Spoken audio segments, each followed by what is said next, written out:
Et Julia, vous êtes allée au théâtre ce week-end voir une pièce qui vous a emballé. Et c'est peu de le dire. Silence, on tourne est une vraie comédie sur planche qui raconte une journée de tournage d'un film. Le public du théâtre devient alors un groupe de figurants, souvent mis à contribution et pris à partie, puisque comme sur un vrai plateau de cinéma, eh bien, le premier assistant réalisateur vient régulièrement nous expliquer ce qui va suivre.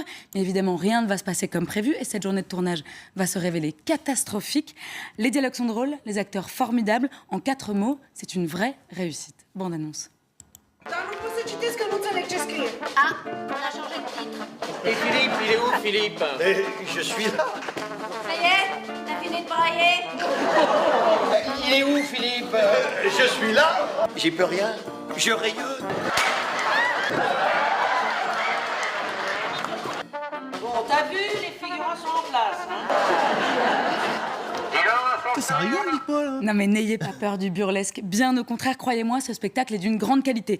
Il est tiré d'une main de maître par le premier rôle, Baptistin, le premier assistant, joué par le génial Patrick Hautecoeur, qui est aussi l'auteur de cette pièce, et aussi le metteur en scène. Et je peux vous dire qu'il a fait de nouveau un travail épatant. Oui, je dis épatant, je suis ce genre de fille, mais je dis surtout de nouveau, parce que vous ne vous en souvenez peut-être pas, mais il y a quelques années, Thé à la menthe ou Thé citron, ou encore Frou-Frou les bains, 2 pièces qui avaient connu un immense succès, 2 pièces qui avaient également récolté des Molières, et donc vous l'avez très bien compris, Amandine, 2 pièces qui étaient aussi de lui. Voilà, Patrick Hautecoeur. Dans Silence on tourne aux côtés de Baptistin, eh bien, on retrouve toute une équipe de cinéma, du réalisateur à l'acteur loser qui pourtant se sent vraiment rayonnant, à la jeune première aux dents un peu trop longue, la chef régisseuse, la maquilleuse qui parle un mot de français. Bref, le cinéma et ses travers ridicules parfois en prend pour son grade, mais cette joyeuse bande n'en finit pas de faire rire le public et de le faire tellement rire parfois qu'on n'en entendrait même plus les répliques, c'est vous dire.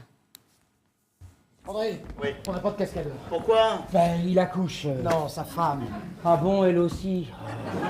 Alors, c'est pour quelle scène? Ben, la fameuse scène où le lard s'évanouit et tombe dans l'escalier. Mais oui, c'est trop haut, elle peut pas le faire, c'est dangereux, il nous faut une doublure. Et les figurants, là, ça fait 1 heure qu'ils sont assis à rien faire.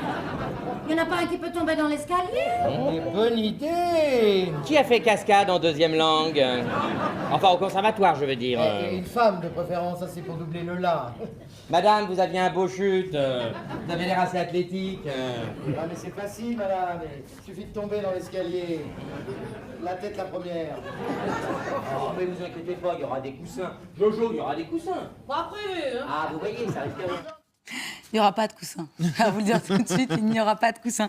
Fan de Laurel et Hardy et de Buster Keaton, Patrick Hautecoeur signe une pièce vraiment irrésistible. Je ne peux pas vous en raconter davantage, ce serait idiot de vous révéler la suite, mais j'ai été totalement emballée. Et vraiment, je le répète, mais le boulevard, le burlesque, la comédie et même parfois les pitreries, quand c'est bien fait, eh bien c'est absolument merveilleux. Et là, c'est le cas. C'est bien fait, c'est bien écrit, c'est bien mis en scène.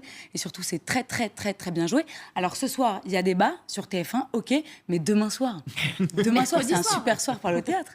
Non, vraiment, allez-y.